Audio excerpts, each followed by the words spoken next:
Hello, everybody.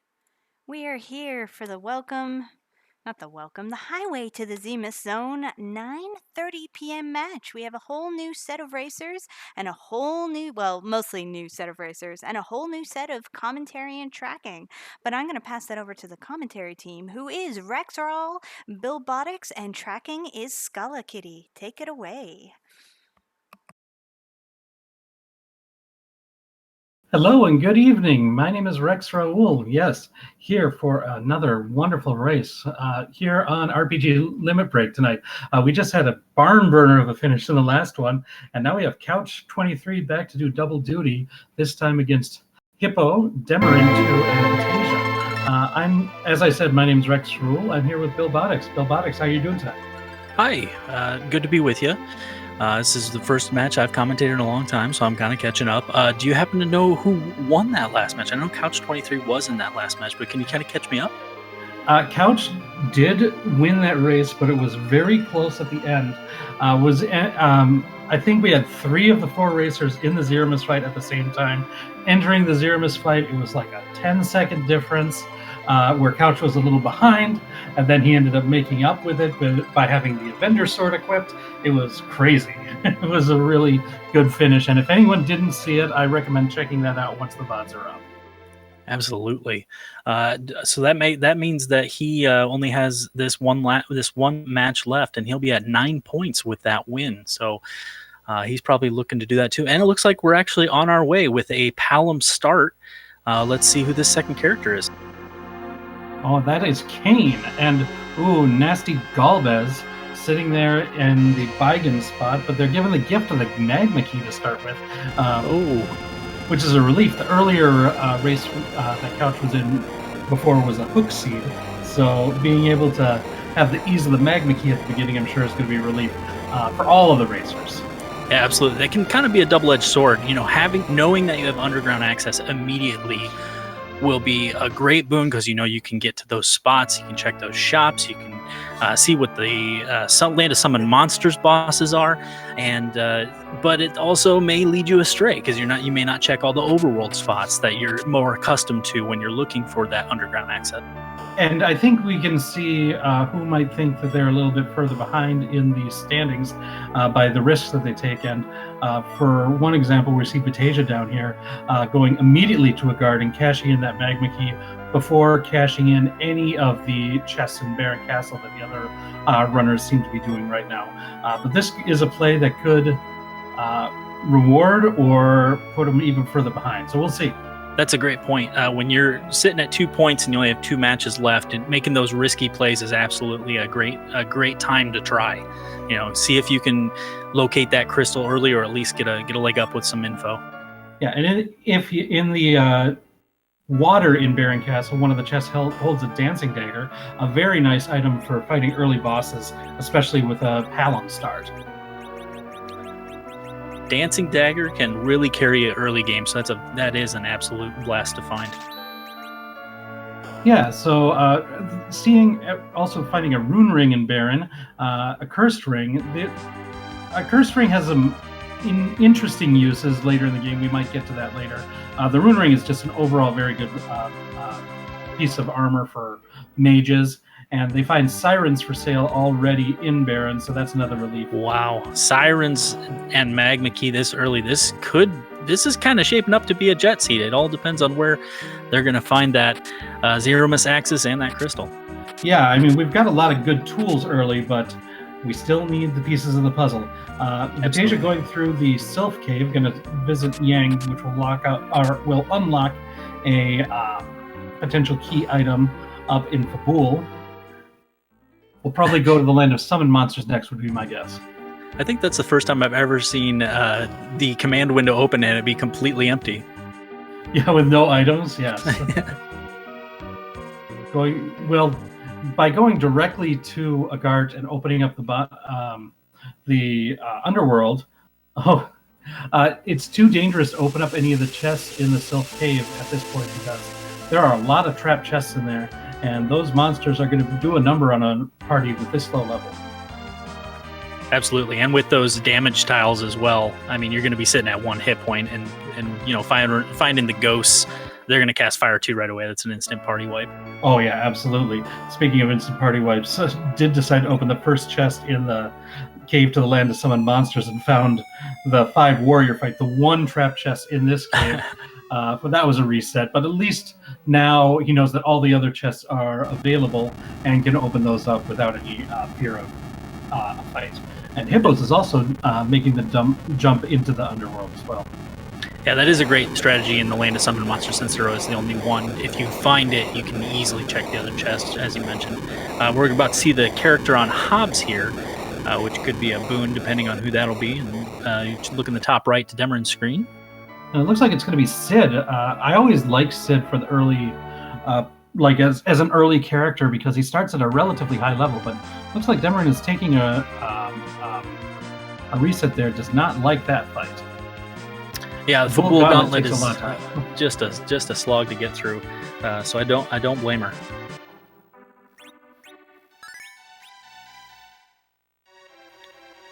All right, looks like Couch is also making his way underground using the magma key. We may see what's in the Fabul shops up on Demerine's screen, the top right, and then possibly the boss there.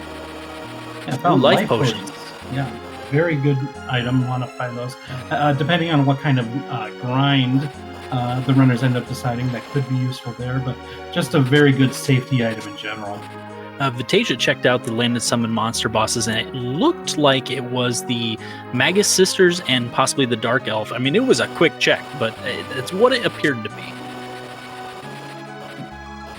Yeah, and remember on these league flags, the summoned monster fights could hold key items, so those are possible required fights. So it's good to have the knowledge of what they are. And Couch doing a little grinding here very early with Cain and Palom. Uses a coffin on that egg and gets an instant 34,000 experience. So that'll be a dozen levels or so on each character. That'll make our early game even easier. Yeah, probably trying to get Palom up to the level where he learns Quake. That'll trivialize a lot of the early bosses. Palom, once he learns Quake, is quite formidable and can dish out lots of damage. And you see that Couch is actually running after casting the coffin animation. If you run during the eggs, it actually hastens the kill animation, which saves you a little bit of time. Not much, but a few seconds, or frames at least. Yeah, maybe not to the actual point of seconds there, but over the course of a run, if it's done a lot, it could make up a few seconds. And with how close some of these races are, that might be important. Absolutely. Silk webs that Demerine sees there. Yeah, also can be handy. I think some hourglasses were for sale too. Another possibly useful item. But I do really love silk webs. They're very useful against most bosses.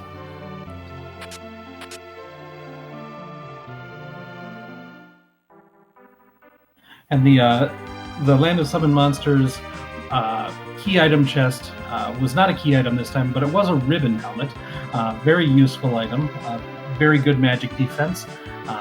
Not a bad find at all. Not at all. You may even see a runner or two sell it because it will be a lot of cash, but that'd be a hard sell. It's kind of the best in slot for most of the characters.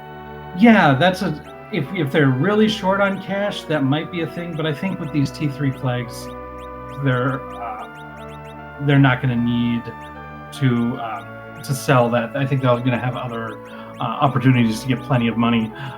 If it was the glass helmet instead of the ribbon, then I think there would be a lot more likely that they'd sell it. Absolutely. Looks like Demerine might be taking a similar approach that Couch did.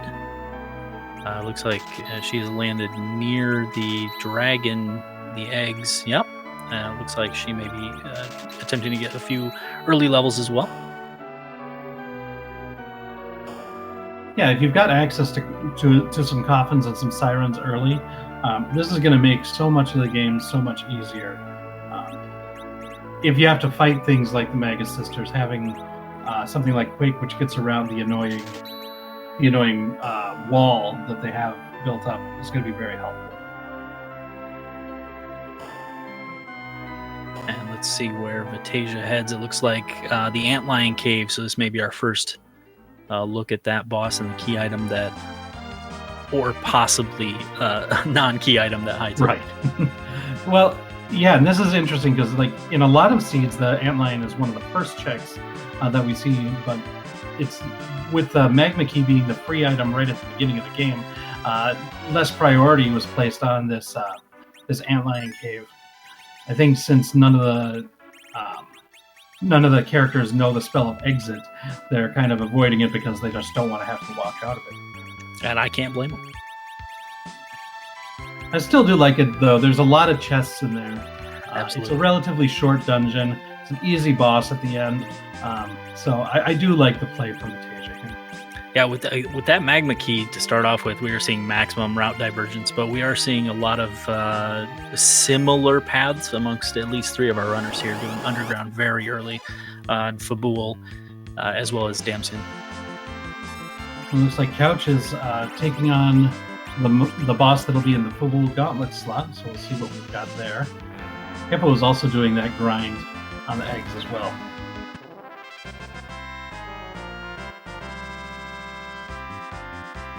Oh, there is the Wyvern.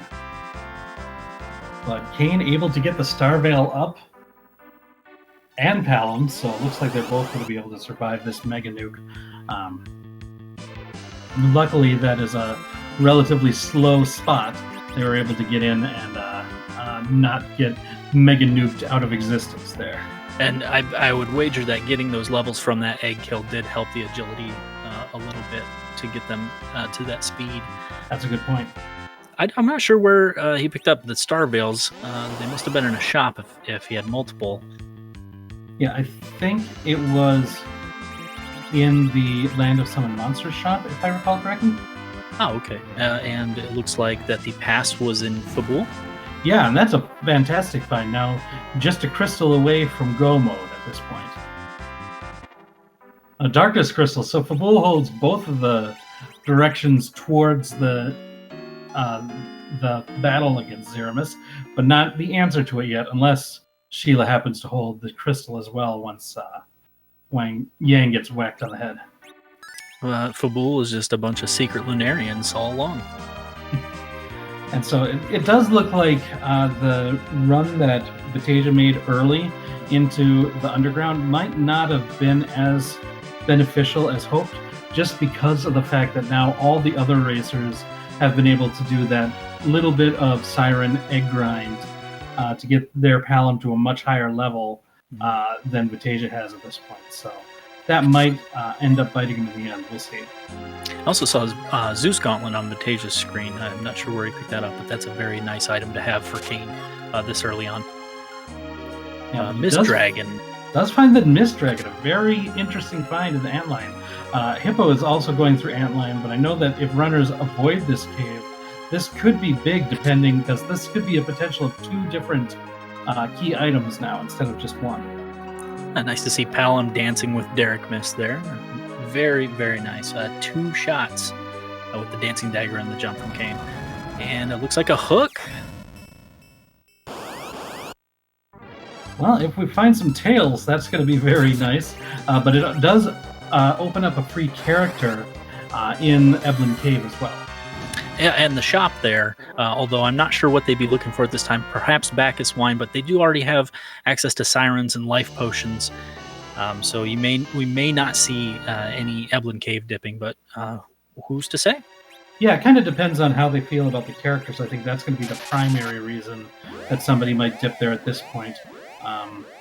And while they're there, they might as well check the shop, is kind of my thought on that. But we'll see. And Couch going and grabbing Sid, going through that Fabul Gauntlet. Obviously, we mentioned how much time that takes, but Sid can be worth it, especially as an agility anchor or that early damage Sheila.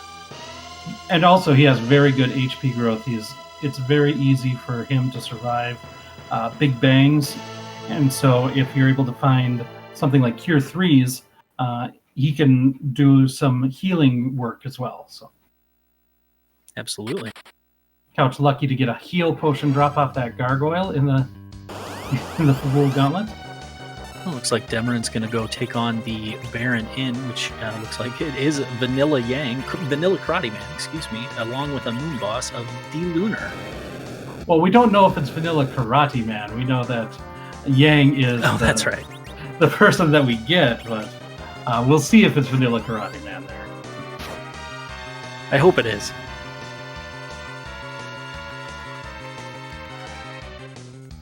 Nope, it looks like we've got an antlion.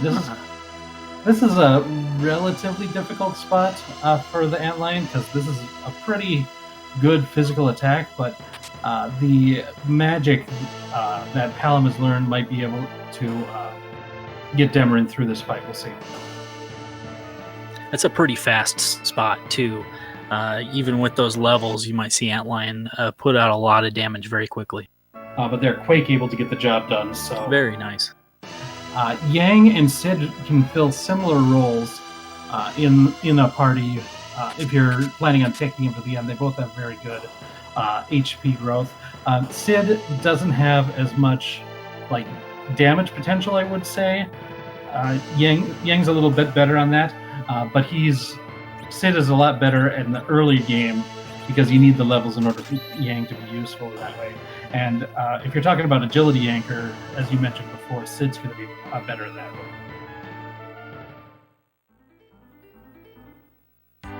Looks like Couch making the play on the antlion cave while Hippos is exiting the bowl. Has anyone gone to Mist after defeating the dragon? Oh, it looks like Hippos is going there now. Okay. Yep. I didn't notice Vitasia going there. I just wanted to make sure that I wasn't missing an important key item. Let's see what Rydia's mom holds.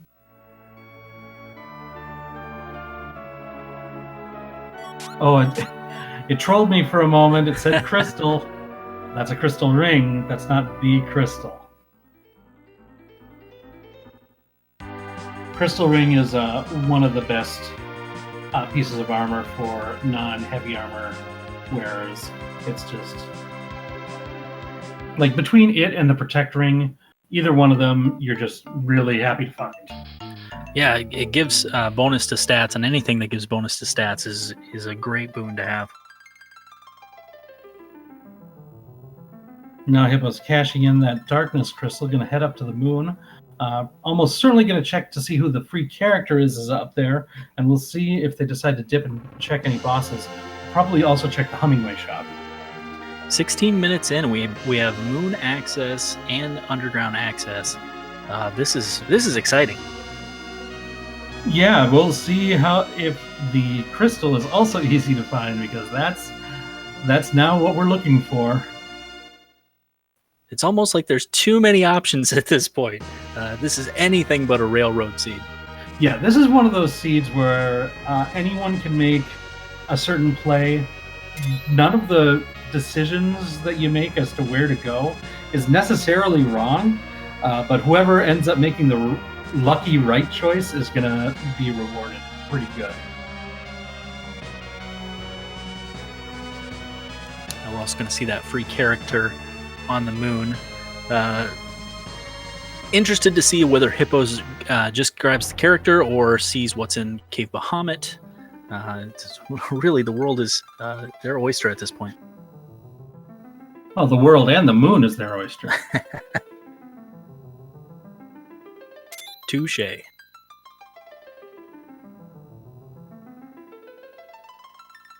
But sadly, in this game, only access to one of the two moons of the blue planet. And the character is Rosa. Oh, a healer finally. That is a huge pickup. Yeah, that's a great character. Rosa, if you're just comparing white mages, Rosa really outclasses Porum in a lot of respects. But Rosa's just a very good character overall. Very decent HP progression, got the healing, and can really be tweaked to do a lot of damage if necessary too. So very versatile, very useful. Rosa is a character that I think most of the runners would love to see on almost every scene.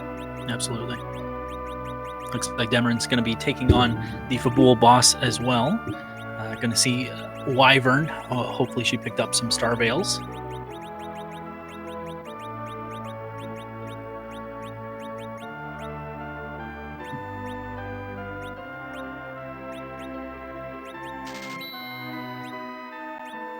And she's able to get at least one star veil off, so that'll be an automatic win.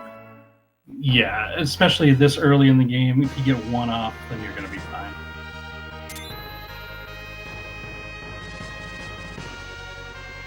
Well, I guess one could hope.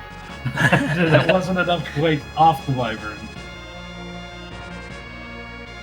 Near automatic.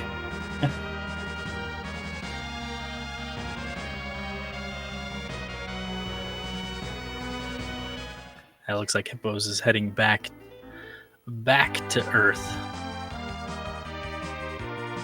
Yeah, the bosses on the moon do have a pretty good amount of HP, and might want to grind up Rosa a little bit before trying to tackle anything up there. But as you said, there's so many different choices that the runners have at this point. We'll have to see what happens here. Yeah, not only that, but making in the early moon play isn't even too risky because you have that grind availability right off the bat. So it's just a matter of what are you going to do at this point.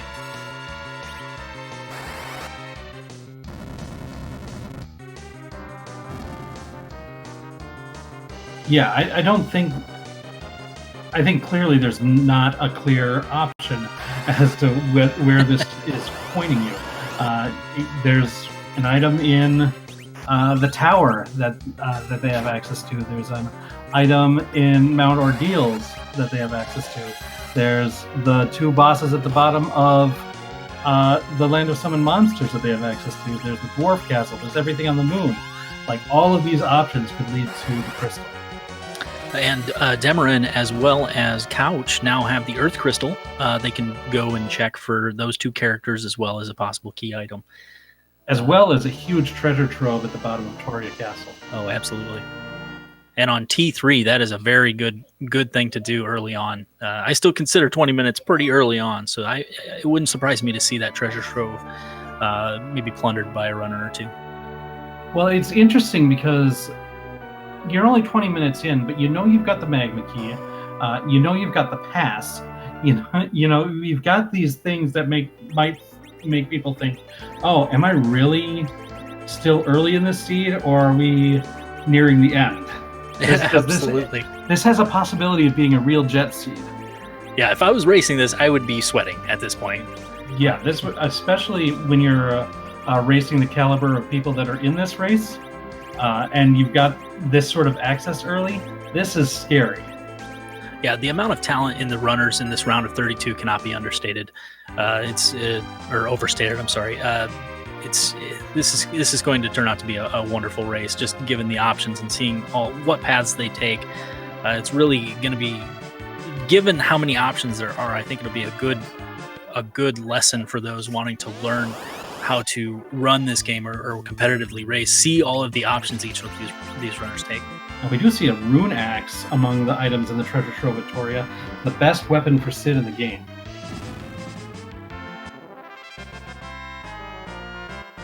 It's like every minute or so, there's just value everywhere they look. It's almost too generous, if you ask me. Where's the troll?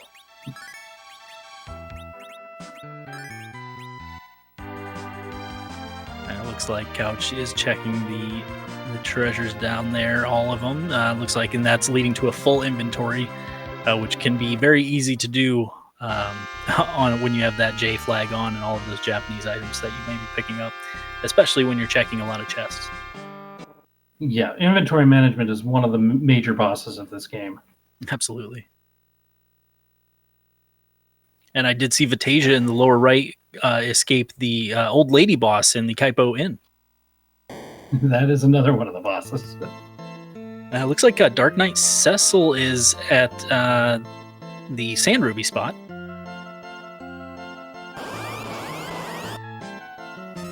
Yeah, Cecil's an interesting character. A lot of racers try to avoid him. Some really lean on him. Depending on the equipment that you get, he can be a real powerful character at the end game. But you've got to put a lot of work into it. And when you've got a seed that's a potential jet like this, the question is it going to be worth it to put that time in to make Cecil good?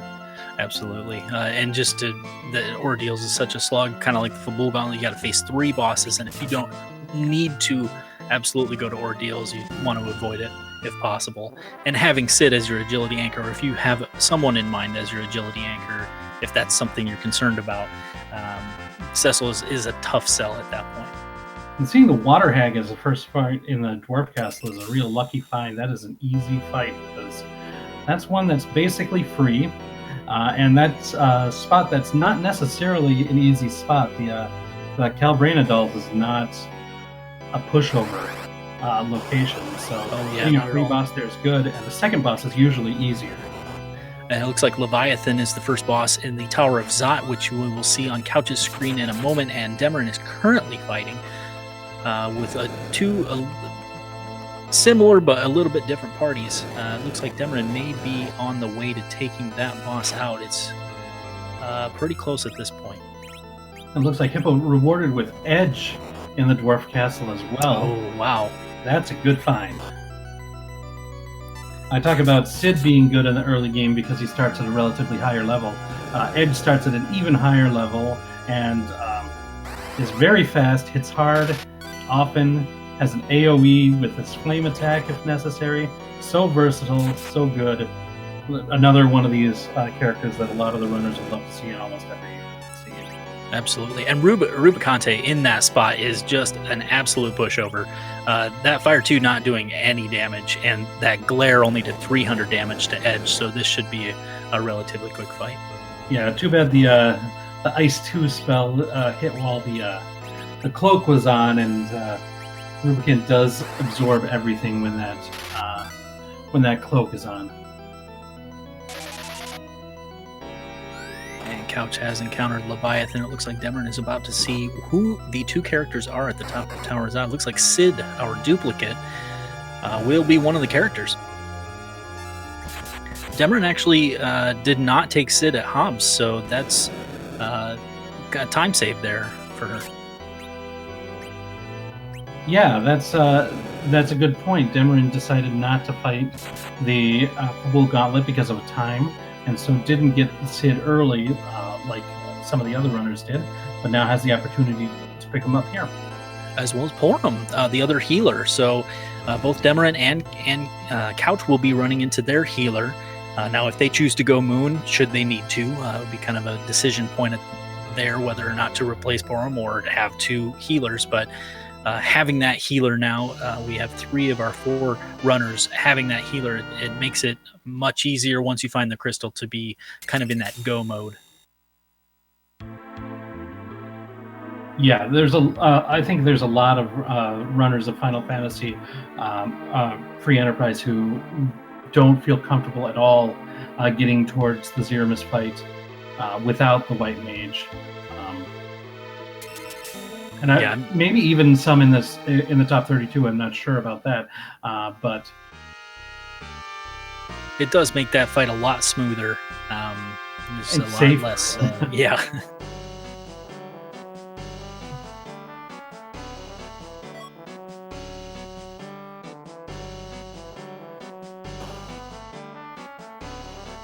Vitasia taking on the D-Lunar spot in the Baron Inn. Having a little trouble, but looks like Kane coming down with a strong hit, taking one of them out. Should hopefully be able to get through that. Ogopogo is the second boss in the Tower of Zot, so we've got a couple of sea snakes in the tower. Snacks. Yeah, a couple of water friends. It is finding the Porum is interesting doubly because with the Darkness Crystal active, depending on how soon they go to the moon, because I think it's usually a pretty easy decision to, like, if you're just wanting to roll with one White Mage to ditch Porum for Rosa, But if they decide to do any additional coffin grinds or get any serious number of bosses, like how late in the game do you make that switch? Yeah, it's a tough call.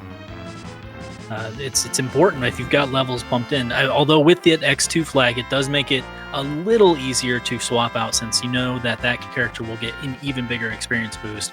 It may take only a couple fights to bring them up. That's a good point. And it kind of depends on whether or not, like, if you clean out the blue planet and are able to find the crystal before going to the moon, well, then you probably aren't going to go to the moon anyways because you got the pass. So I think you got a good point there. And as long as people still are thinking the same way that I do, that they prioritize Rose, I think they'd make that switch.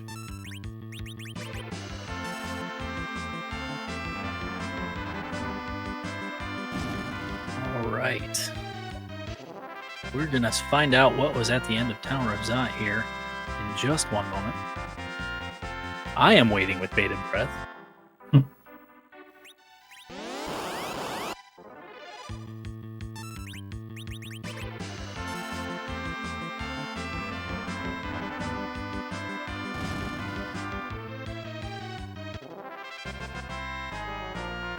The eerie silence, the calm before the storm. Twin Harp! That's some hype right there. Well, that'll be a fun one for us to enjoy.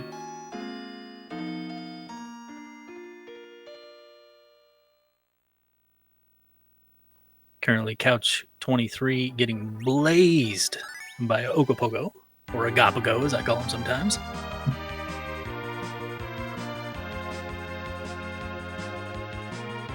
Yeah, that's a tough counterattack that the Ogopogo does have there.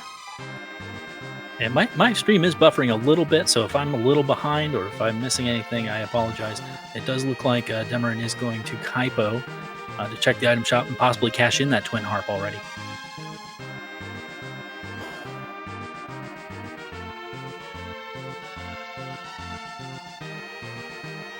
I'm going to try to refresh the stream on my side, so I'm going to be silent for a second. I do apologize. Yeah, I think I'm experiencing some of the same things that you are, so I'm doing my best to try to keep up with what we're seeing here. It looks like we have hippos going into the tower, fighting the Dark Imps fight and seeing some dolls there instead.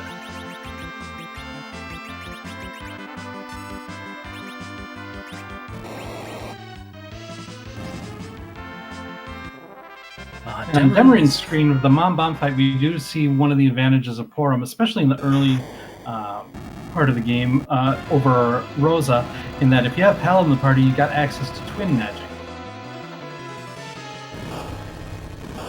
Absolutely. And is this the first boss of the Mount Ordeals? I don't believe it's the...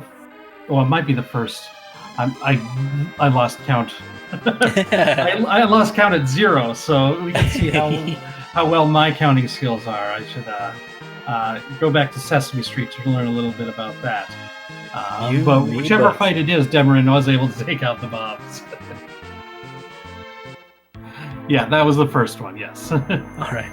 It looks like evil wall is, or evil door. It looks like a door to me there, but evil wall will be at the top of the tower of, or the top of lower Babel, which may be a difficult fight. I guess we'll see how Hippos handles that. And Odin, the second fight on top of Mount Ordeals. I think with the party that Demerine has right now, it shouldn't be too difficult. If the runners were trying to fight this fight early earlier in this race, it might have been difficult. But having access to that Lit 2 on Palom, so strong against Odin. Absolutely. Encountering a back attack Odin at early ordeals is an absolute nightmare. Very, very awesome that all of our runners were able to get that underground access, and they did all put early levels into all of their characters by doing an egg grind or something similar. Well, 3 of the 4. It looks like Vitasia's still a little behind on those levels, but getting there. and taking Yes. out Antlion as well, as receiving Yang and I believe the Earth Crystal. Yep. Is the key item there.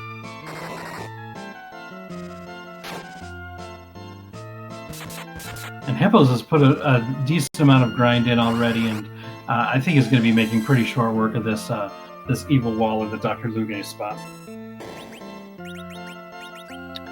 That's a very nice spot to find Plague at the top of Ordeals. This spot is a pushover, only about 1,000 hit points and relatively slow, so Demerine will make quick work of that boss. Yeah, there are definitely some spots where Plague is extremely scary. That is not one of them. Yeah, the seed is generous to the max. Yeah, this one is not. It doesn't seem like it's about difficulty and like how they're going to handle the bosses as much as it's gives the runners lots of different options, and they need to figure out which one is going to. Well, they've got to just like. It's kind of like drawing cards. Like, are you going to draw the right card that gets you to the crystal? Absolutely. Yeah. And Hippos picked up the pan from the Babel boss there, so we'll see if they cash that in immediately or if they hold on to it. The pan is kind of an interesting item to receive when you have early underground access and have already made the play on the Yang spot in the Sylvan Cave.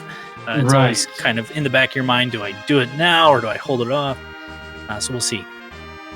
Yeah, and it might depend on the item that Hippos get while exiting the tower as well, because having used the tower key, we'll be getting another item at the exit, and well, if it's a crystal, probably will affect his decision. I would still love to see him cash in that pan after finding the crystal. Just give me hope. Give me hope, Hippos. Well, the reason that they still might do that would have to do with if they wanted to get to the 10 key item mark, but with the amount of grinding that Hippos has already done, I don't think that would be a very high priority anyways. Yeah, absolutely. And he's still quite a ways away from having 10. Yeah. But just a Gugner Spear, so yep, it is making that play that you wanted right into the Sylph Cave after that. I thank you dearly, Hippos. If there's one thing I love seeing, it's Karate Man Yang getting hit with that pan.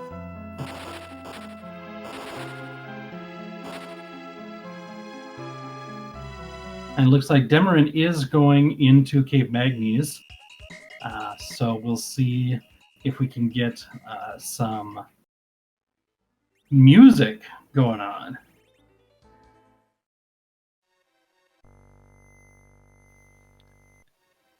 Yang taking a page out of Cecil's book and facing off against himself.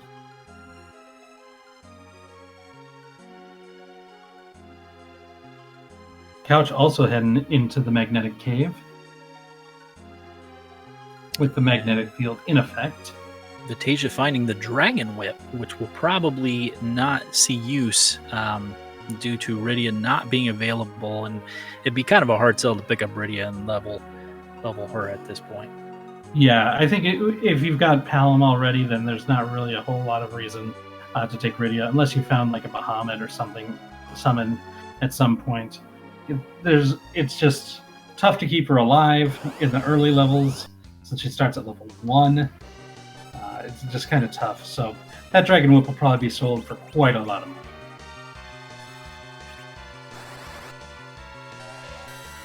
All right, only a few more moments until we get to hear this excellent music, at which point I will be going radio silent to listen along. Well, maybe not radio silent. You catch my drift.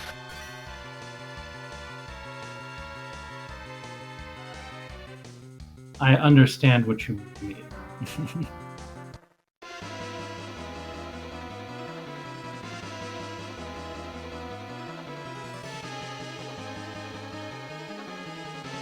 All right, time for DJ Spoony Bard's Rockin' Tunes.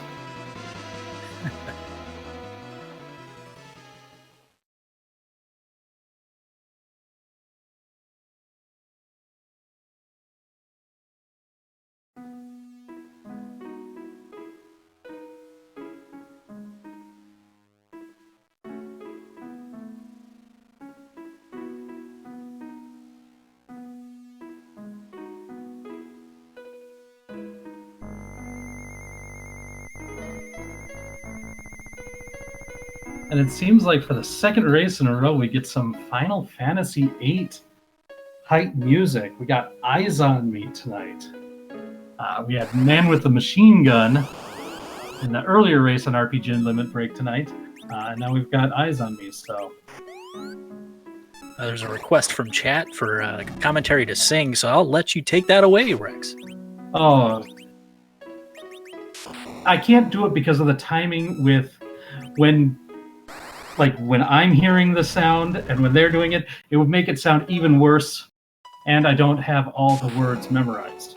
So excuses. If yes, you could see my head. I've got all the excuses. Also, there's an unusual quality of my voice that if I sing over the internet, it turns everybody who listens into toads. So I'm just trying to avoid that. That is fantastic. It looks like we have Dark Knight Cecil in the Bahamas spot, which has just made mincemeat out of Hippo's party. That is a nasty fight. That if they have to fight that one, that's going to be a tough one. Yeah, that was fast. Yeah, Demerine finding Mylon in the in that Cave Magni spot there, along with Couch. Relatively easy fight. It's a little bit more difficult in this case than it is in most spots because this Dark Elf spot is known for having really high magic defense, and magic is usually the easiest way to clear out all the gases. Absolutely. Looks like Hippos is going to make the dive into the lunar core. Couch also taking on Mylon. And Vitasia gets past Leviathan, about to find the two characters and take on Ogopogo.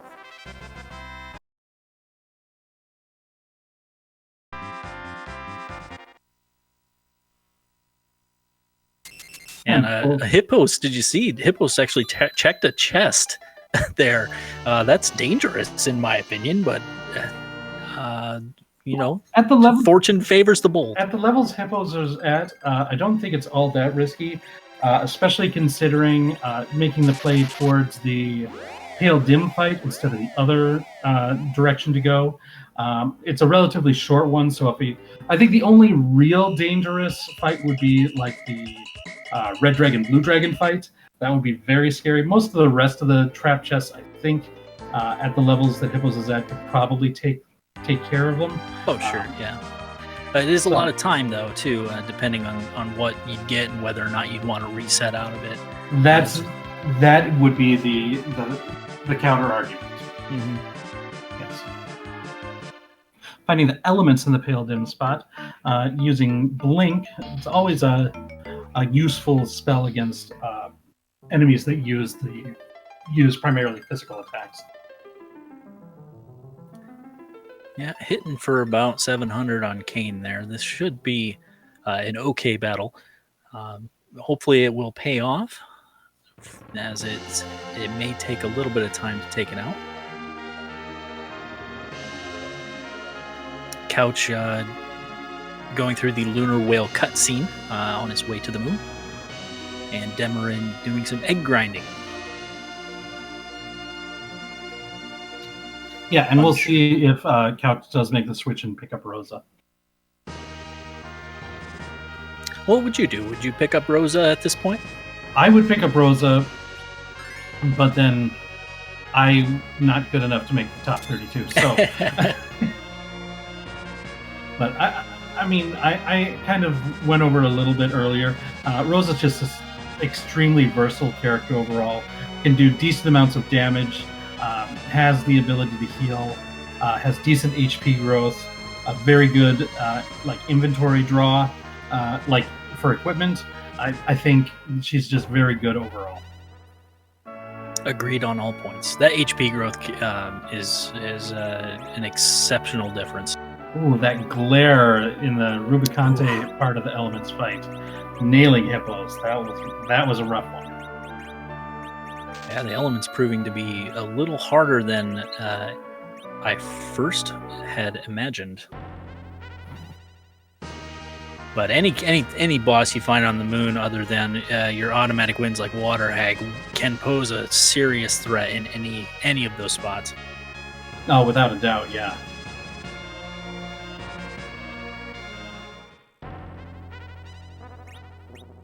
Yeah, because this is the end of the vanilla game, so the bosses should be tough here.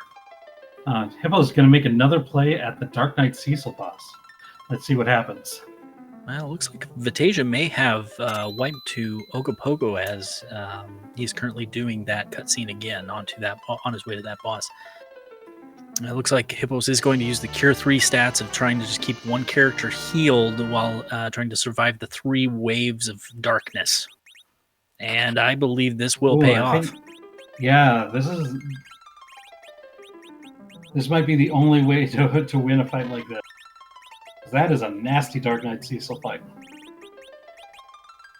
Getting the knowledge that justice is not the only right in this world, so that means that Hippos has defeated Dark Knight Cecil, and we'll see what the reward is. The rat tail. Yeah, and since the hook is already been acquired, that is access to another item. Justice with a side of rat tail. So we'll see if Hippos makes his way back to Blue Earth to turn that in before delving any more moon spots. So it's never a terrible idea when you're just looking for that crystal. Yeah, I think if when you meet Kluya's spirit, if he gives you a rat tail instead of a sweet sword, I think that feels off, but it could pay off in this. It could pay off in this case. It looks like Hippos is going back, so we may see some value in Cave Bahamut. Chat is blowing up a little bit about this being some value in Cave Bahamut. I'll wait to see what we get from the rat tail to see if there's actually value in Cave Bahamut yet. I'd love there to be, but if this turns out to be like the adamant, it'd be unfortunate. We have suspended value at Cave Bahamut at the moment.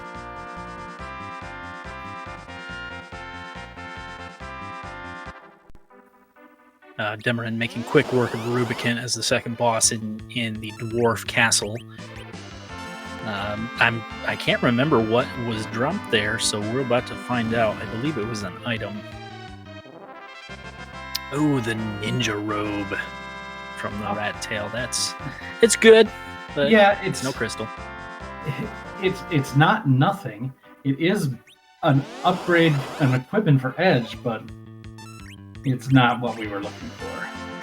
It's just slightly above that justice that the reward that Dark Knight gave us.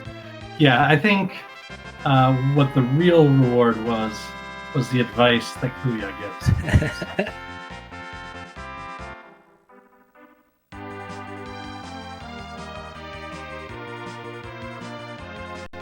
Hippos buying more sirens to grind up a little bit more before tackling the moon bosses. Oh yeah, it was the tower key. Yes. From there, and which Hippo had used earlier in this run.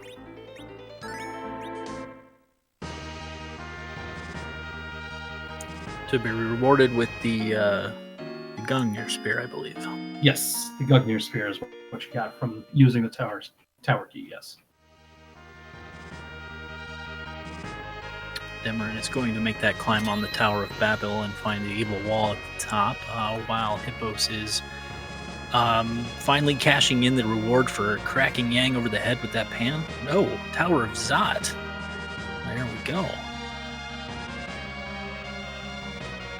Yeah, Long castle. We are starting to run out of places that are available via fetch quest. So we might see more people exploring the option of defeating lunar bosses. I think Couch is heading to the lunar subterrane just to do that. Yeah, I believe there's you're also, right. Of course, the bosses at the bottom of the Land of Summoned Monsters as well.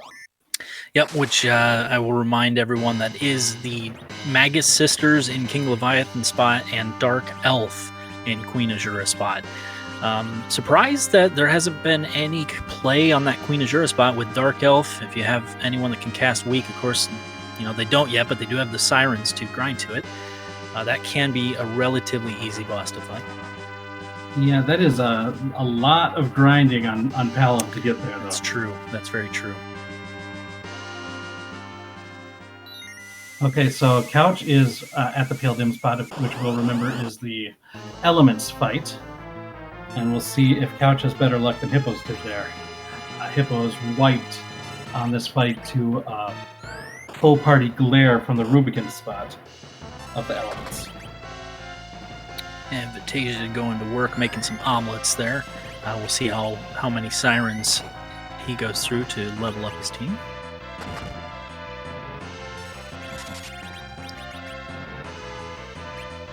I just noticed that Couch did end up taking Rosa over for him. Obviously listening to your advice. Yeah, probably. I mean, I think if people want to have success at this game, they listen to Rex. Absolutely. I mean that with sincerity, even though it did sound sarcastic. Yeah, well, either way is fine. I like my ego being stroked. It doesn't matter if it's sarcastic or legit. But Couch passed the Rubicon spot of that fight, so... Or am I just forgetting which order they were in? I thought Rubicon was second. No, yep.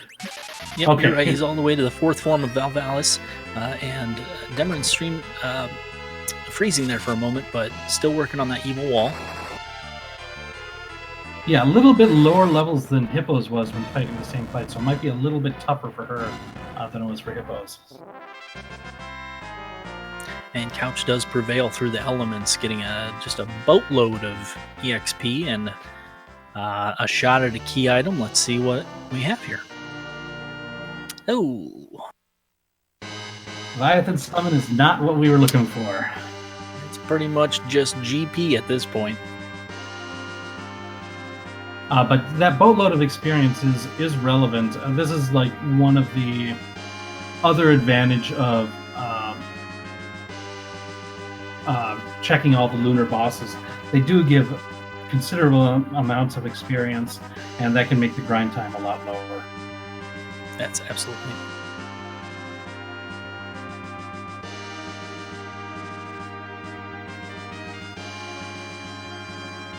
Vitasia is looking to get the lunar whale and make his way to the moon, and Hippos prevailing through Ogopogo to make it all the way through the Tower of Zot to get that key item. I believe the Twin Harp was at the end of that chain. Yeah, which might lead Hippos down the rabbit hole of the Cave Magnus as well.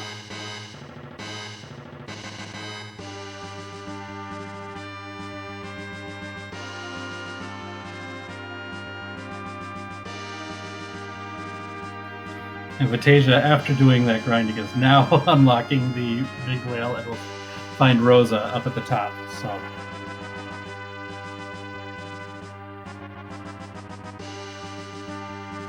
and Demerine fighting the Calbrena dolls in the Dark Imp spot. Pretty easy location to fight these guys. The dolls can be difficult in certain spots. This one, they're pretty easy. I mean, this spot, almost any boss is easy. I think this is the second or third easiest spot next to Miss Cave and that third fight on Ordeals.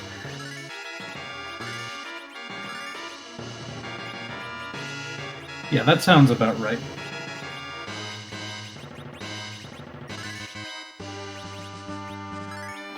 And Hippos is indeed going into the Magnetic Cavern. And Couch going to take on the Vanilla Wyvern spot, which can be pretty rough, but let's see who he has here today. Mylon Z. That's a pretty good boss to find there. Well, Mylon Z attacks with physical attacks. And I think this is a pretty tough physical. Yeah, it hits pretty hard here. Yeah, so, depending on how many life potions you have, I guess we'll see. We'll see. I've seen Mylon in this spot before, just I guess it depends on strategy at this point, but I think Palam's magic will be enough to make sure that the boss goes down relatively fast. But yeah, it's one of these things where you find out when you're playing Free Enterprise that some of these bosses that only use really magical attacks actually have really high physical attacks as well. You just don't really see them in the vanilla game, like Wyvern, like King and Queen of Ablon, among others. So absolutely, really interesting. Rubicon as well has a, Rubicon, very high physical attack.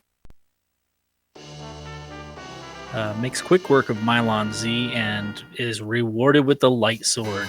Unfortunately, will not be using that this seed. Unless Couch just surprises me, ultimately goes back, picks up Dark Knight Cecil, does Mount Ordeals, and drops his someone from his current party. All right, we're going to get another rendition of Eyes on Me from Hippos here. That's your cue saying, Bill, shut up. Is that right? Something like that.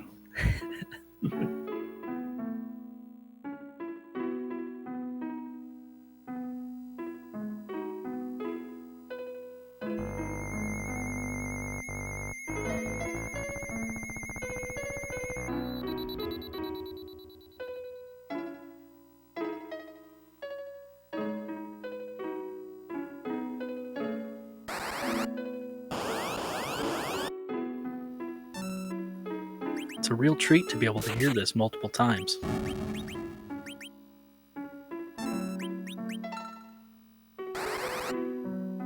I think both of these songs are also ones that showcase how good it can be translated into the harp or the electro harp of Final Fantasy IV. Absolutely. And if you're new to this randomizer, this is a random song every time you do this. And all of that music is done by Boardface. It's just really impressive, the amount of work put into that. Definitely one of the most fun things to be added to the game. It makes every seed a treat that you get to the possibility of hearing a song that you didn't even know you wanted to hear in the harp. Couch fighting Valvolus now. This is a pretty tough fight. Valvolus is one of the tougher bosses, period, and finding Valvolus on the moon even more so. We've seen almost all of the elements on the moon. We've seen all 4 elements. We've seen Mylon Z, and now we've seen Valvolus. This is an absolute ploy at this point. Yeah, we know Rubicante is not sitting on the moon because we've already fought him, but Pinazzo is still looming somewhere.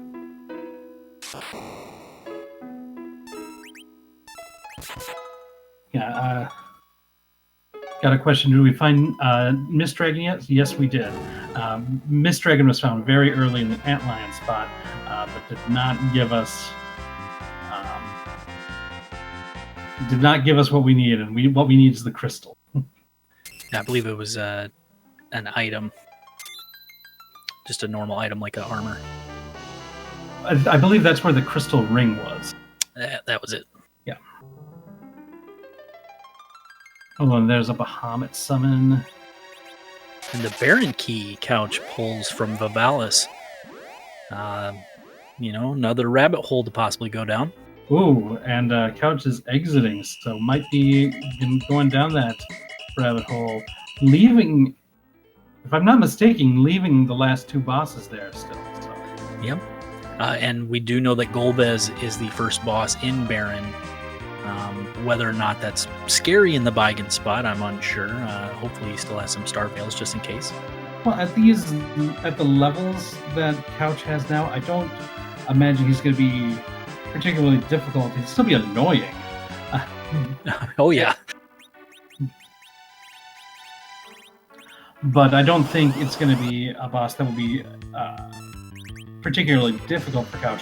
I think that if Couch making this play now doesn't end up finding the crystal through the Baron play here and whatever item the bearing key leads to, be it the Odin spot, the vanilla Baron spot, where you get the. I guess there isn't an equivalent because that was an added-in item, but whatever item you normally get there, or whatever they lead to.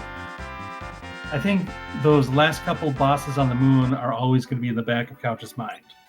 Yeah, absolutely. And I hate to try and guess what is going through a runner's mind, but if you're sitting at what appears to be a jet seat at about an hour in, you are not seeing any dot dones. You're thinking, maybe I just take this right now, make that gamble. Yeah, Demerine's making the gamble of taking on those Magus sisters down at the bottom of the land of summon monsters.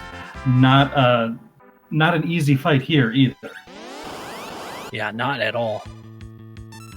Generally speaking, if you have a plethora of life potions, you can just grind them down just through attrition, but it's still pretty annoying at that point. Quake will do some work from Palom, and it looks like berserking Yang as well. Yeah, Quake is a big help in a fight like this, since they use the wall to defend Cindy in the middle, and Cindy is the key because she can revive the other Mega Sisters if they fall. So having a spell that deals a really good amount of damage that cuts through that wall is very important in a battle like this. So absolutely, Quake is very nice. Couch now entering that Galvez fight in the Viking location.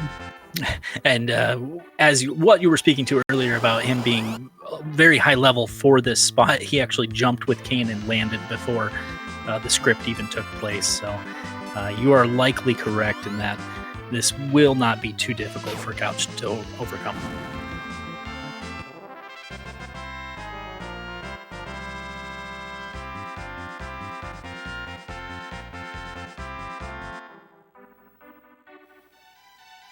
So at the hour mark, if we were to recap this seed, the starting item was the Magna Key, which I believe 3 of our 4 runners took within the first 5 minutes to underground access. And the Darkness Crystal was found relatively early as well, I believe from Fabul, which kind of opened the seed wide. And we have seen pretty much everything we can, given what key items you see from each runner. Each of those key items, we have seen what they lead to, and most of them have been items. The only one here is the Baron Key, and I believe the only other spots we have not seen are these Land of Summon Monsters, as well as the last 2 bosses in the Lunar Subterranean. And Vitasia, opening a trap chest and finding the red dragons, oh boy, that's a tough fight. Yeah, that's one of the scariest chests to open, period. Oh, we've got it! Demerine finds the crystal at the Mega Sisters in the King Leviathan spot. Grinded through those Mega Sisters, a huge gamble that pays off. Hashtag Lays, that was an amazing gamble. And let's see what Demerine does from here. That definitely puts Demerine in go mode. Hippos might not be far behind because Hippos is making the dive back into the Land of Summon Monsters now. So it's probably going to be the only reason that I can think of to go down here would be to fight those bosses.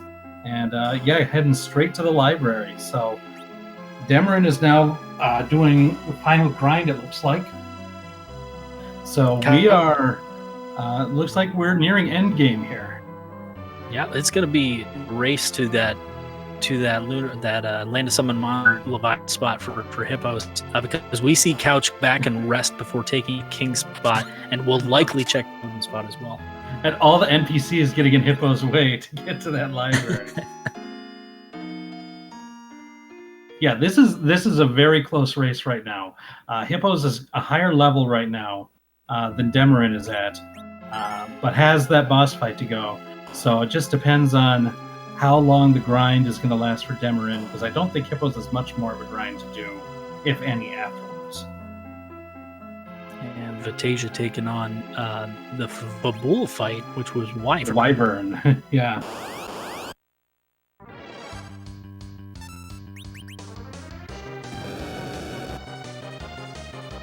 Looks like Tello was the character at Baron, Vitasia. Yeah, easy decision not to take Tella at this point of the game.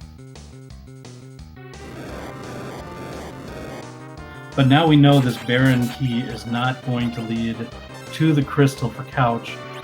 We'll see if Couch, whatever item Couch gets here, if they're going to go back in to fight the Odin fight afterward too. And Hippo's actually taking on the Dark fight first. I can't say I blame that strategy, given that I believe his Palom does have weak. Yeah, I mean, it's not wrong to prioritize one or the other. You just don't know that if you fight the other one first, you've got the crystal. So. Yeah. I wasn't able to see how many sirens Demerine has.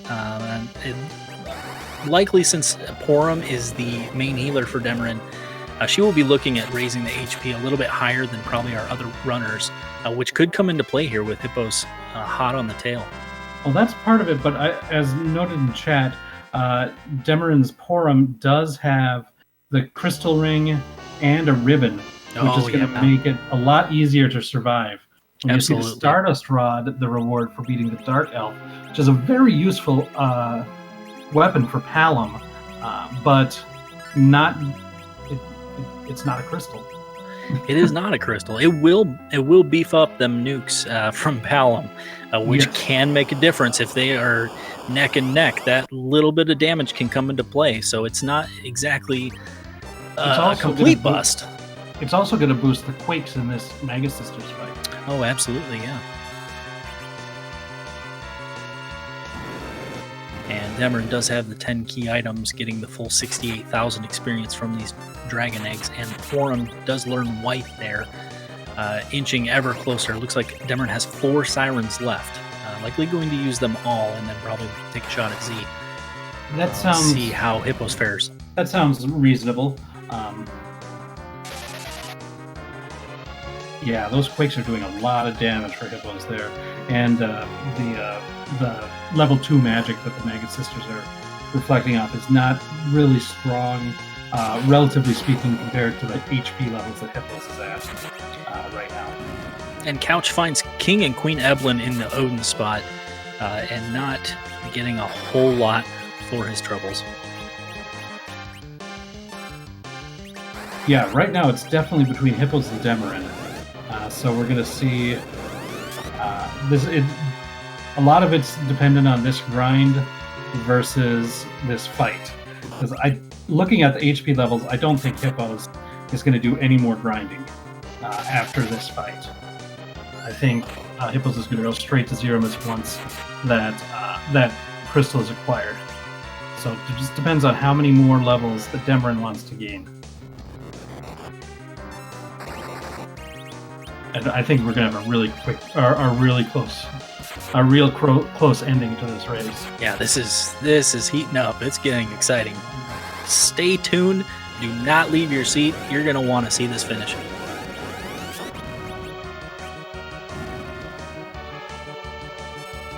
It looks like we might have some technical difficulties on Vitasia's screen, it looks like, but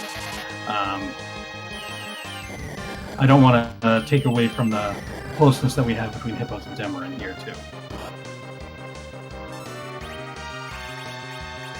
And Demerine taken off, looks like she is done with her grind.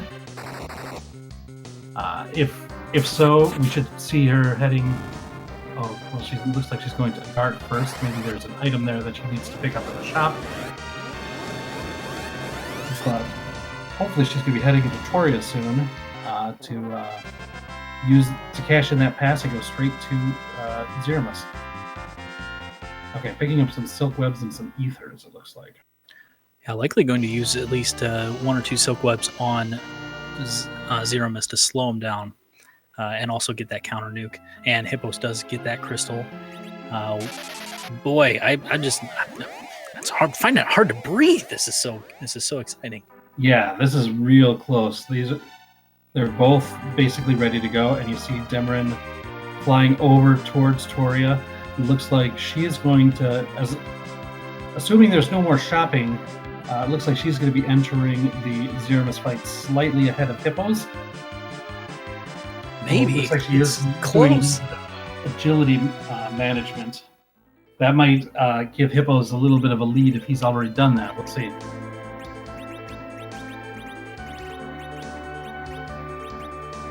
Doing some inventory management, moving those Bacchus ones. Man, it's so close in so many ways. And Demerine going in and buying a few mute daggers from the Kaipo weapon shop. Oh, but no room has to... Oh man, there's so much stuff. Shopping and equipping and agility managing. Like, they don't realize that there's... Each of them has the other one right there too. So they don't know that it's neck and neck, and either one of them, any time loss could be very important here. And they're basically going in at the exact same time. Hippo's getting a wrong input. What's the rule on ties again? There is none. Whoever done's first, done's first. I gotta go get a towel. I gotta wipe this sweat.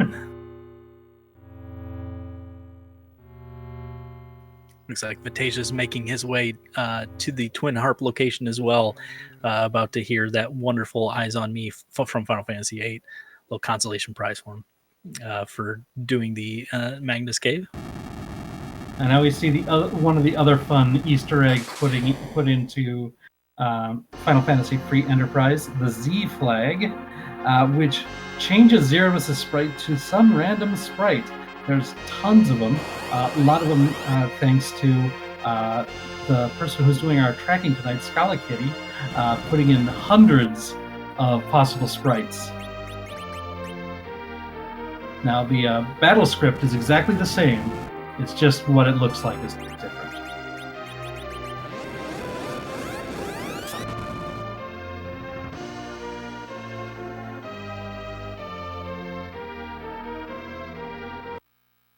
Looks like Hippos, even though Demerine entered the fight first, Hippos used the crystal first. This is going back. This is going back and forth so much. I love every second of this. And we have Dr. Wily. Oh man, Wily Miss is a rascal. Shout out to anyone who has contributed to make this randomizer. They do such an incredible work. The amount of work and care that goes into making this randomizer is just simply amazing. If you haven't checked it out, please do so by visiting the website www.ff4fe.com. And also join the Discord. A lot of friendly people. Very, very active, fun community to join. Now, Hippos has been employing some wall strategies early in this fight, seeing the first big bang doing quite a bit of damage, but with the levels safely survives. And it looks like we do have not identical parties. We've got Rosa on Hippo's side and Porum on Demerine's side. Demerine using Jump on Kane and nuking as well. Using Edge as the agility anchor. In contrast to Hippos using Yang.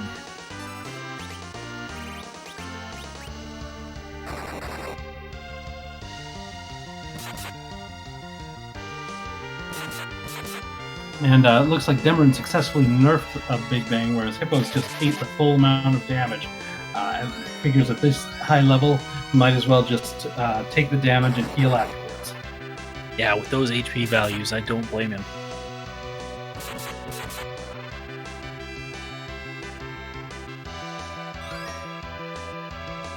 So it looks like Hippos is employing a little bit more of the reflect strategy, whereas Demerine's going with a little bit more traditional, using nuke to provoke a counter nuke and nerf the Big Bang, and going with berserked fighters. Yeah, I got a question. Where was Rosa? Rosa was on the moon. The Lunar Palace. We're healers on the moon. Yeah, you see, if I would have sung that, everyone in the audience would Toad now. So I happily take over.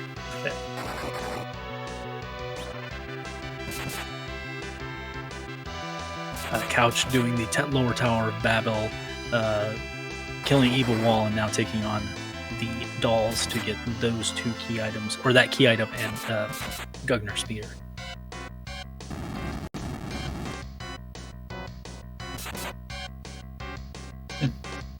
I can't. I'm not sure who's in the lead in this fight at this point. It is crazy.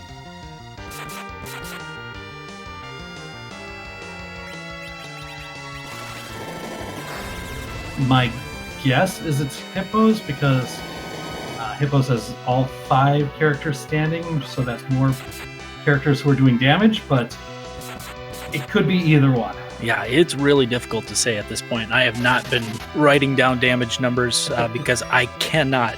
I'm a shaking mess here at seeing the result of this.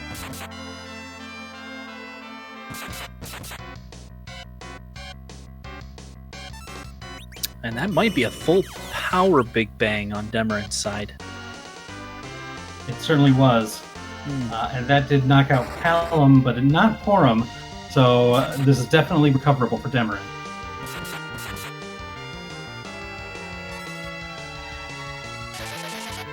Those backer swines are really paying off. Being able to attack multiple times per turn is such a boon with that J flag. And there is the black hole, which also allows a little bit more recovery time.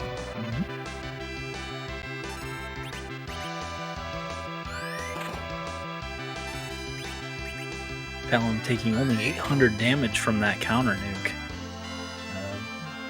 Very nice low damage roll.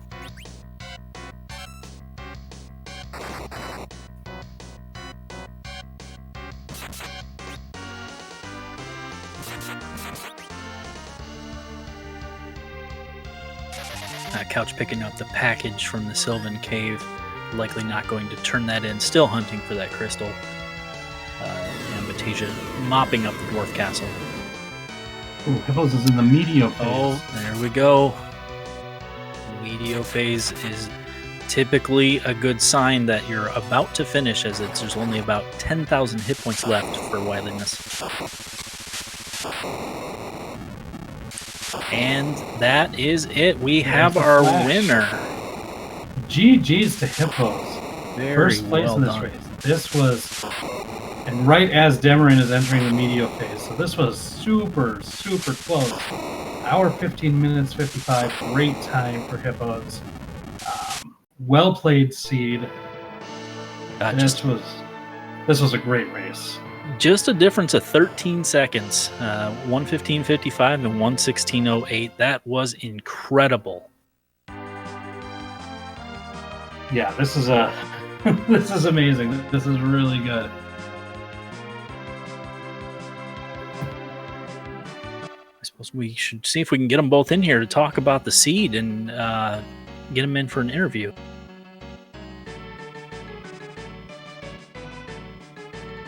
And Couch is now going down what we know is a rabbit hole. We haven't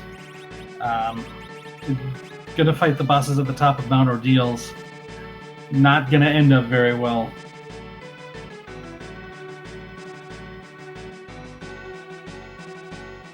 And Vitasia climbing Lower Babel as well.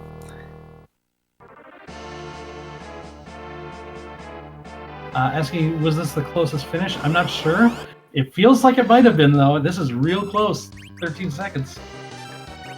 Hello, we have Demerine joining us. GG, wonderful race. It's good to be back. It's good to not be feeling bad about how I play. Oh, that was a really interesting seed. Do you care to give us your thoughts about it? Grind Quake Kid all day. It's really the only thought was Magma Key and Palom. It was like I didn't want to do any dungeons until I had a clear understanding of did I have access to sirens and coffins, sirens and hourglasses. How quickly can I get Palom to 23? And then how quickly could I start just executing every location that I can get my talons into? And then I went like, I could go moon, but instead I'm like, let me do Feymark bosses today, and it ended up working out really well. That was incredibly well played, and we noticed that you did take Sid on Mount Hobbs, and then picked him up or saw him in Tower of Zot, which saved you some time. But just having all of those options available at the beginning, it was really a treat to watch you guys race through that. And we are also joined by Hippos, the winner of the race. GG to you as well. Do you care to give us your thoughts on the race? Man, that was a nice start. That was about as friendly of a start as I've seen for these flags, and then things just started not going that well, and I started panicking a little bit. But it wound up working out, I guess. So can't complain. And we actually saw Demerine get the crystal first, but had lower levels. Took a little bit longer to grind through those Magus Sisters to get that crystal, and then you both converged at Troya to enter the zero fight, and we were just on the edge of our seats the entire time. It was so exciting. That was a great race that you put on for us. Seeing the both of you like going into shops and going into your equipment and everything like that, like what's going to make the difference in this fight? Yeah, I really wanted to make sure that I was at my 28 agility or whatever I needed to be at. I didn't want to screw things up and have to start over because I was not paying attention to the agility. Yeah, I got my agility ahead, edge at 44, I believe, and I was pushing all out with nukes in between because I felt like I had a lot of safety. So I was trying to push out a ton of damage with Palom and push the fight as fast as I could because I knew I needed to get through that in a hurry. Yeah, and that was an incredible fight as well, with even using Edge as your agility anchor. And I really think the main difference was just that Kane went down early in your zero fight, and just that little bit of damage it might have been just what cost those 13 seconds, because you guys entered the zero fight almost at the exact same time. It was incredible. Well, it'll be fun to watch again. I don't know if I can watch that one. Well, even if you don't decide to watch it, I want to thank both of you for putting on a great show. This was a great race. Yeah, and it's great to have you back. Watch. Absolutely. Did you either of you have anything else you wanted to say about the seed? Seed was great. As always, I want to thank Silverfire, Night Dew, and Venerable, and Alexa, the April crew, because I shout them out every time. And thank you for commentating. Thank you, RPG Limit Break, and that was a blast. Thank you. Yeah, ditto. Thank you guys for restreaming this and commentating and putting all the effort into this. And for anyone watching, thanks for watching as well. Hope you guys support RPG Limit Break. Absolutely. Thank you guys for putting on a great race, and follow these two. They are incredible streamers, incredible runners of this game, and others as well, and just wonderful people to boot. So thank you both. And as I had feared, those last couple bosses on the moon that Couch had avoided earlier were still in the back of the head, because we see Couch running back down to the bottom of the moon before going back down to the Feymarch to fight the bosses down there. So we know Couch still has some time before finishing this seed. So we're going to see if there still is definitely a race for third place here.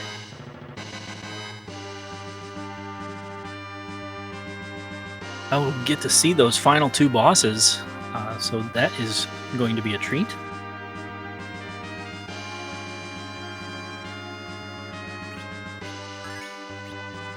When it does look like Vitasia is heading to the land of summoned monsters, so we'll see if Vitasia is going to take on those Magus Sisters and get that crystal. Oh, here's the Karate Man. Right, and it's vanilla location. Yeah, this is where you expect to fight him.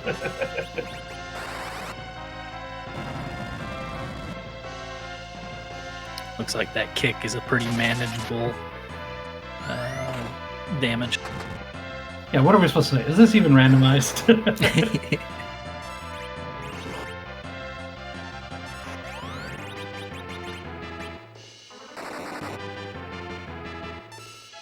All right, yeah, Vitasia healing up. Gonna get in that safety save. That means, I think, only one thing: bosses are gonna be fought. We'll see if Vitasia decides to go for the Mega Sisters first or the Dark Elf. Yeah, I'm looking at Vitasia's levels around the mid 40s, 44 or so. Should be sufficient to take on both of these bosses, but it won't be a cakewalk. Since they could still put up some trouble, so let's see how this fares. He decides to go for the Dark Elf first.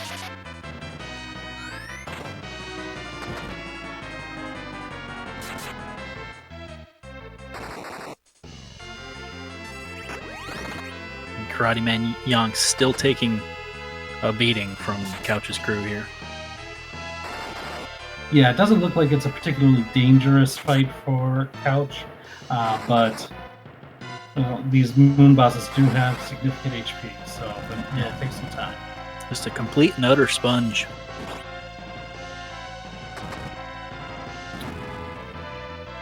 Yeah, despite the Karate Man's sprite being small.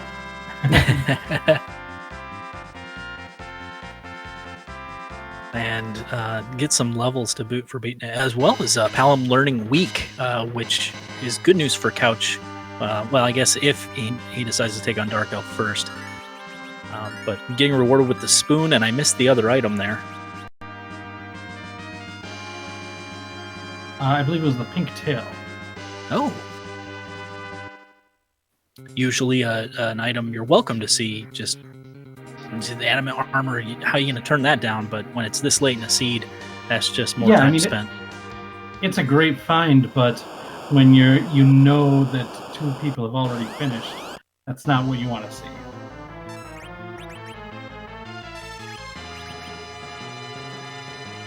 Ooh, Baigan at this spot. At the Ogo Pogo spot. And we've got a couple of pigs on Vitasia's side. This isn't Pally percent. What's going on here?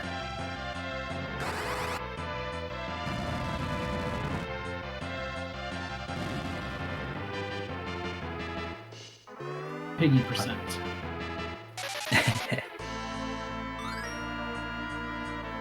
Now, the Baigan shouldn't give Couch too much trouble given his levels, but this is still kind of a scary spot for any kind of physical attack boss. Only hitting for about 1,000 and pretty slow compared to Couch's party. It's just a matter of overcoming the sponge-like HP of this spot as well. Vitasia did reset out of that Dark Elf fight, and now is going over after the Mega Sisters. Hopefully this will go better for him, because this is the one that he needs to beat.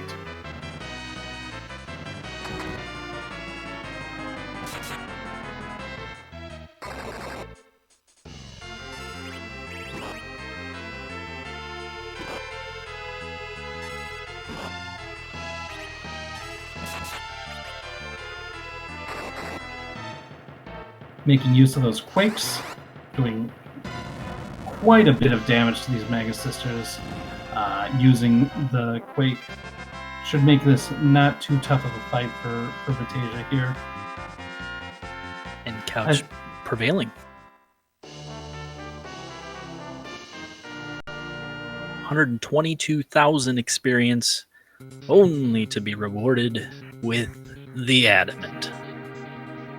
Yeah, well, now Couch can make an Excalibur, but I don't think that's going to be a very high priority.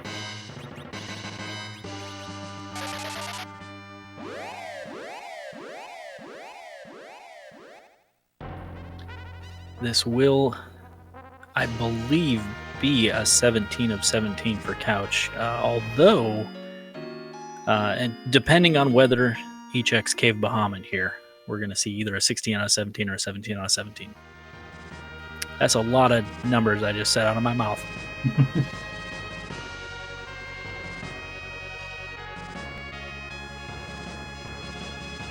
Well, despite the fact that earlier tonight I proved that I have a hard time counting to 1, I was a math major in college, so I do appreciate the numbers. If there's one thing I'm good at, it's pandering. And Couch is dipping into Bahamut. It's going to fight that Dark Knight Cecil. And Cindy is down on the Vitasia fight, so that is the most important sister to defeat. Luckily, Mindy is casting virus on herself because when Cindy goes down, the Mega Sisters don't always know what to do.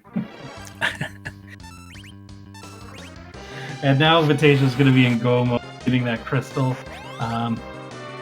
Looks like might have a little bit more grinding to do, but not a lot.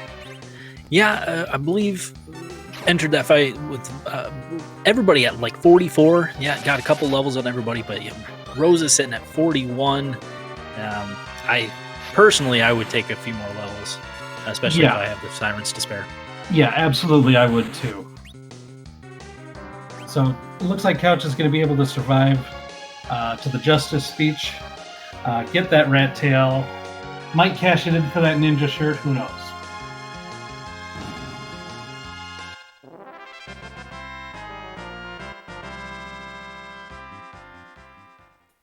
It's a good point from chat, is that Couch is going to probably see every key item and is still only at around 90 minutes on a K2 seed. Is incredible pace. Yeah, and not only every key item, but like every key item location as well. Because my guess is that Couch is going to go and cash in the tails before going down to the bottom of the Land of Summon Monsters. So we'll see.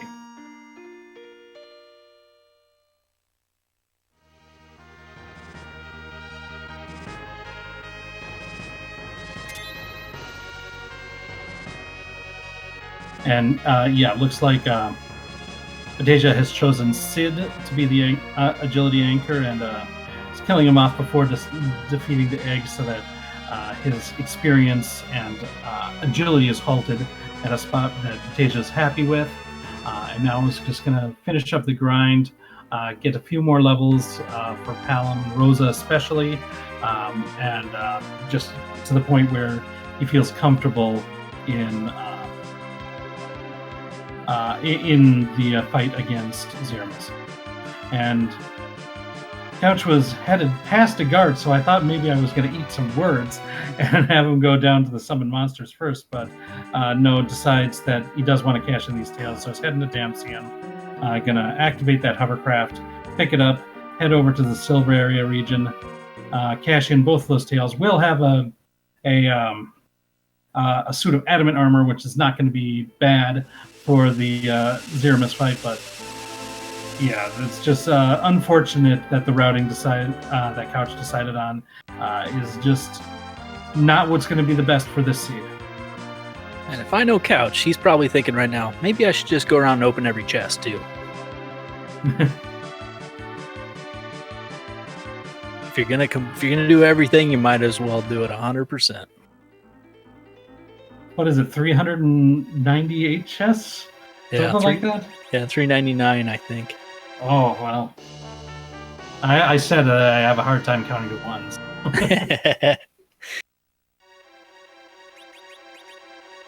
There's that adamant armor. I enjoy turning in the pink tail first to build the suspense for yourself. Getting that value from the Bahamut Cave of the ninja shirts.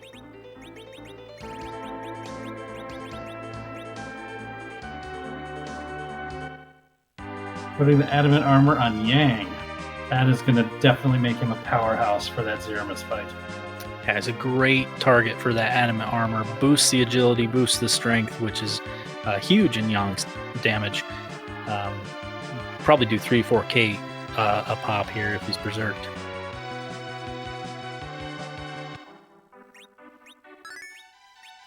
Oh no. Oh, he's going Luka-Key. There was a spot that we haven't seen yet.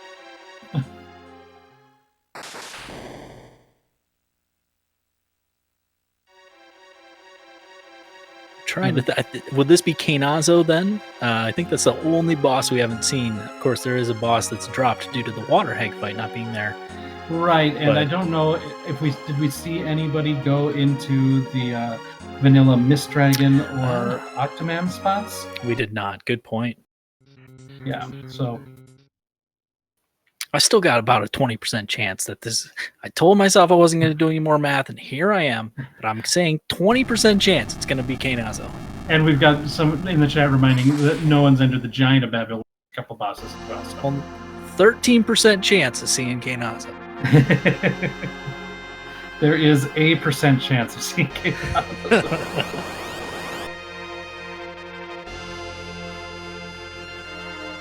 All right, so Vitasia just about ready to fight Dr. Wily here.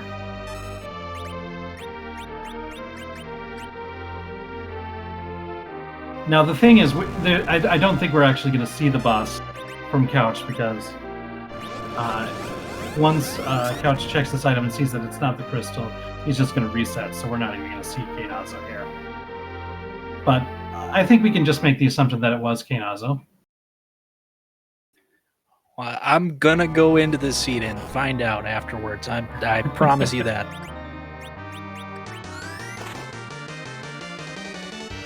Vitasia throwing some Bacchus wine out on his melee. Yeah, pretty standard Zemus strategy using the Bacchus wines on the frontline fighters. That's very effective and relatively safe. Looks like it's hanging on Rosa, waiting for that wall to go up to start bouncing spells off of Palom.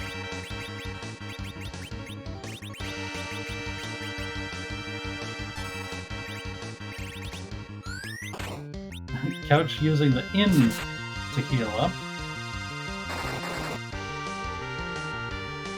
It does get the job done. It is more expensive than a cabin there. Who needs money at this point in the game?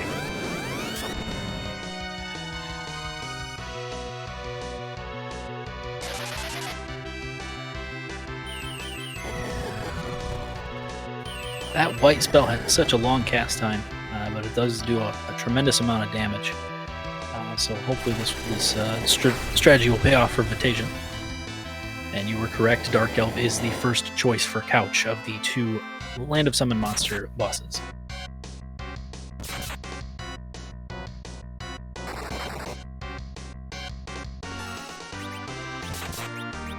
It was a pretty heavy big bang that Vitasia just ate, but everybody's still on their feet, so that's always good.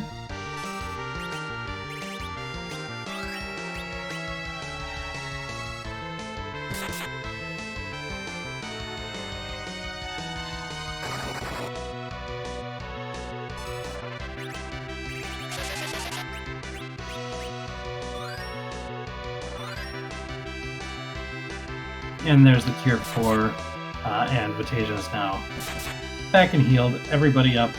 Nobody in danger HP. We'll see. And with the advantage of the Berserk strategy is even while you're recovering like that, the frontline fighters are still dealing significant damage to Zemus. So. Yeah, absolutely. Constantly pushing him through the phases.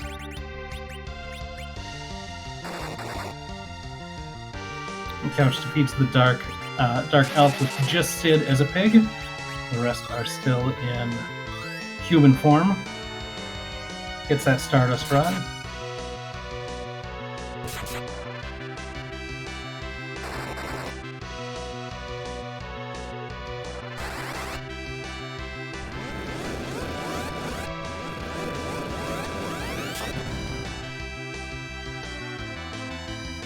I think Star Veil.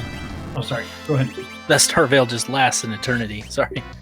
Yeah, well, I'm saying I think it's starting to be like I said that using the frontline fighters and berserking was a pretty standard strategy. I think throughout this, especially this Highway to the Zemus-Zone league that's going on, we're seeing a lot more people employ a hybrid strategy where they still wall up one person, bounce nukes and whites off one of them while employing the berserk strategy to deal even more damage to Zemus at a faster rate. So, and Vitasia doing that here. So, it's a kind of the next level of standard strategies. That's certainly the maximum amount of damage you can put out per character turn. But with the reflect strats, and that is GG to Vitasia with the white bounce off of Palom. Wonderful job in that Zemus fight. Yeah, absolutely. GG's to Vitasia. Final time of 1 hour, 37 minutes, and 52 seconds. And we'll see if we can get Vitasia in here to give his thoughts on the seed.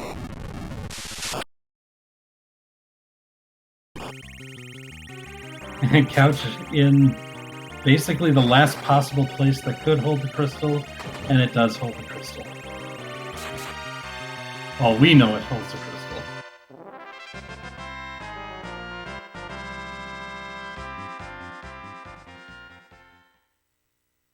Yeah, see a little frustration menuing from Couch holding that down or up arrow so it cycles through. And we are joined by Vitasia, who finished in third place. GG, Vitasia, wonderful run. Hey, thanks, guys. That was really kind of an interesting one, wasn't it? Indeed. We definitely think so. Yeah, what were your thoughts on the seed, Vitasia? Well, that gift of the Magma Key to start off with immediately changed everything that I did to start off with. I'm immediately going down. I'm going to at least touch Young so I can do that whole sequence over at Fabul.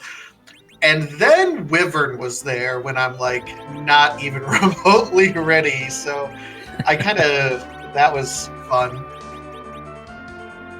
Yeah, I will say you were the only one who immediately went to a Gart and cashed in the Magma Key. Everyone else still did kind of the standard loot baron and everything like that. You were the first one to go underworld. So. Yeah, whenever I try to make things as efficient as possible, so I'm not double dipping spots. So I wanted to go to the underground and at least touch Yang. So when I eventually went to Fabul, I would be able to do both the Fabul Gauntlet and talk to Sheila at the same time. Sure. That didn't work out quite as well. But this was my first tournament match where sirens were actually available, so I am thankful as all get out that they were available. Yeah, having the Magma Key start off with the Darkness Crystal in an early easy spot and the sirens, I think were in Baron, just blew that seed wide open. We saw a lot of route divergence between all of you, and it was really a pleasure to watch and just see how many avenues you all took to finally get to those Land of Summon monster bosses. Yeah, I went and dipped them, and I was like, when I first went down there, I was like, okay, well, they're not completely free, so I knew when I eventually came back that I'd have to have at least a few levels for them. So I was going through, and I got the Darkness Crystal, and I felt ahead when I first saw the Darkness Crystal. I'm like, ooh, if I can get set up and just go to the moon, I'll be in pretty good shape.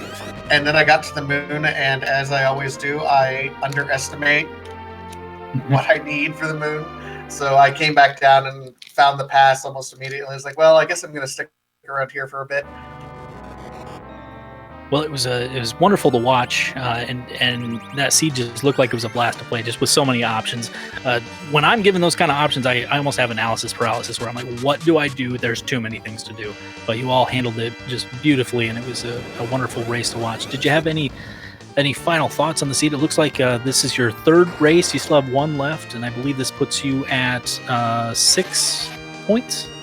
Yeah, I really needed to do second or better in this race in order to have much of a hope. My last race, I think, is what I would say is the toughest lineup. I want to pull that up here. Whatever it ends up being, I have to place first in order to even consider being, on the edge. And it's Rivers, Ginger Damas, and Big Dunga. So I'm like, oh, that's a killer lineup. So I am likely not going to even make the play-ins, but I'm going to try to play spoiler for some folks apparently. Well, there's spoiler, and then there's also the fact that this is a randomizer, and if you get lucky and you make the one right decision and the other runners don't, you could end up in a first place finish, and who knows, right? Absolutely. Oh, absolutely. And the next race, and plug, it's going to be on August 22nd at 7 p.m. Just so check that out. Let you guys know ahead of time. And all the cards are on the table. I'm all in. This is I'm going to do the craziest routing you've ever seen. I gotta make the gambles. And that will be currently. It's scheduled to be restreamed right here on RPG Limit Break with commentators Alexa LaFay and Supremacy. So make sure you tune into that on the 22nd.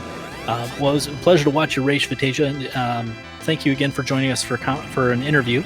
If you have any final thoughts. No, just thanks both of you to doing the commentary and our tracker, whoever our tracker is. There's a wonderful Scala kitty. Yeah, so, I mean, thank you guys for doing commentary and all the behind-the-scenes work. Thank you, Natara, for doing the restream and everyone else. And you guys, if you're watching and you haven't played a seed, y'all should play a seed, too, because it's fun.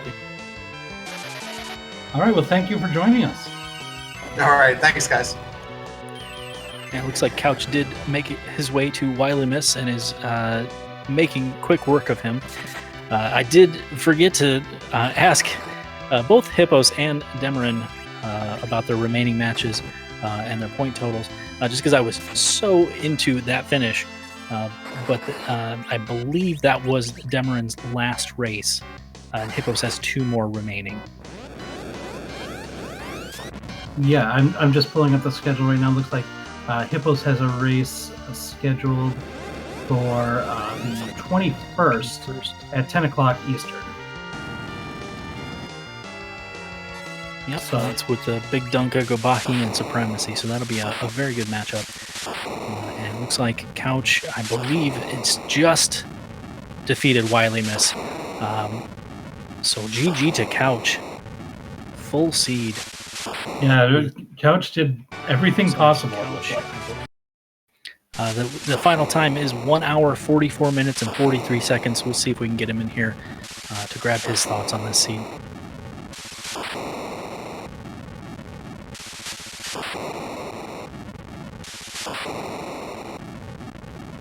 And while we're getting Couch, I also want to extend big thank yous, shout outs to everyone at RPG Limit Break for helping set up this wonderful tournament, and Rivers McCown and Boardface for really being great in helping out with making this whole Final Fantasy free enterprise a reality in general.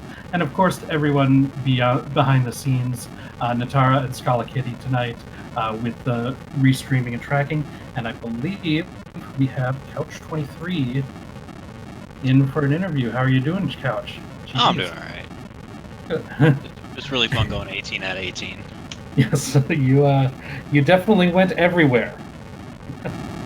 Yeah, that was impressive to get sub 2 with an 18 out of 18, especially with that seed. What are your thoughts? I could have played it differently. That's about it. I really don't have any. It was a fun seed. Just could have played it a lot differently than I did. Well, yeah. Oh, sorry. Go ahead. We did see it go to the moon, grab that Baron key, and exit out and do Baron. What were your thoughts at that point in time? I didn't have any sort of life potions or anything, and my white mage was dead, so I exited out to use the lunar whale little rest area, and I was like, well, I'm already here, I might as well go back and check it. So okay, so you didn't have like a cabin or something at that point? No, so. I didn't have any sort of healing or reviving. Okay, well then that was a play that I wasn't sure the reasoning why, and that made a whole lot of sense. I liked the play personally, and I did comment after you turned in the both tails that if I know Couch, he's probably thinking at this point I might as well just open every chest while I'm at it. Yeah, basically. That was a wonderful run. It was great to see it mow down all those bosses at the end, and that Zemus fight was very quick and very well executed. Oh well, thank you. Let's see. I believe you still is that your last race of the tournament? Yeah, it was. Okay, and you won your race, but right before it, how do you feel about that double header? Double headers really aren't that big of a deal. They're pretty fun. Okay. Well, that puts you at 10 points, I believe. Yeah.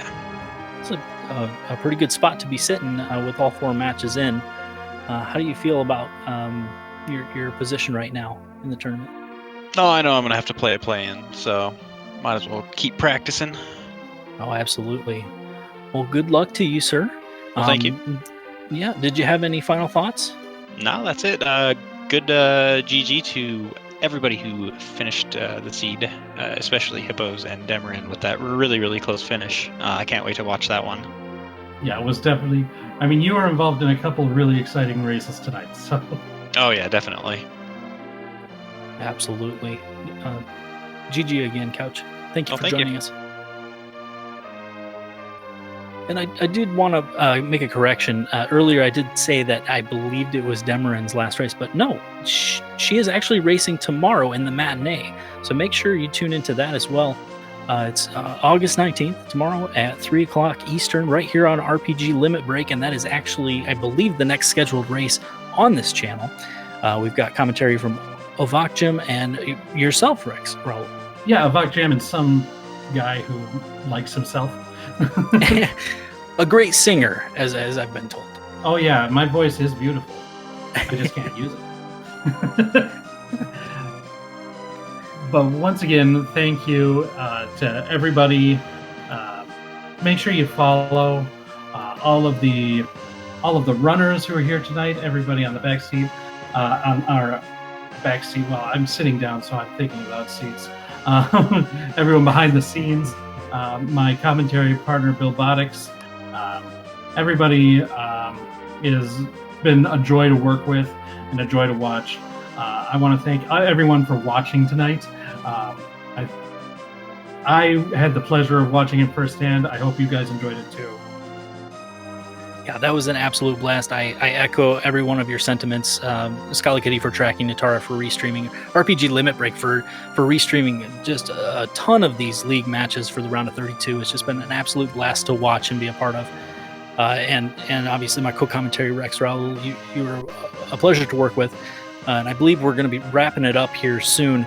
But thanks again to everybody that watched and chatted along and made this such a pleasurable experience, especially the runners and the league participants. They put on a heck of a show, and they put in a lot of work to bring this entertainment to us. So kudos to them. Without a doubt. Once again, thanks everybody, and I hope you have a wonderful evening. And with that, we are going to head off. I'm going to send you lovely folks over to the ever wonderful Fred Coughlin. Wonderful person, currently running Legend of Zelda, the original. Unsure if vanilla or it looks like randomizer, and that's always a fun time. So thank you everyone for tuning in, and as mentioned already, we have another race at 3 p.m. tomorrow. So do tune in and give all of our runners and commentary and everyone a follow. So thank you so much for tuning in, and hope to see you around super soon.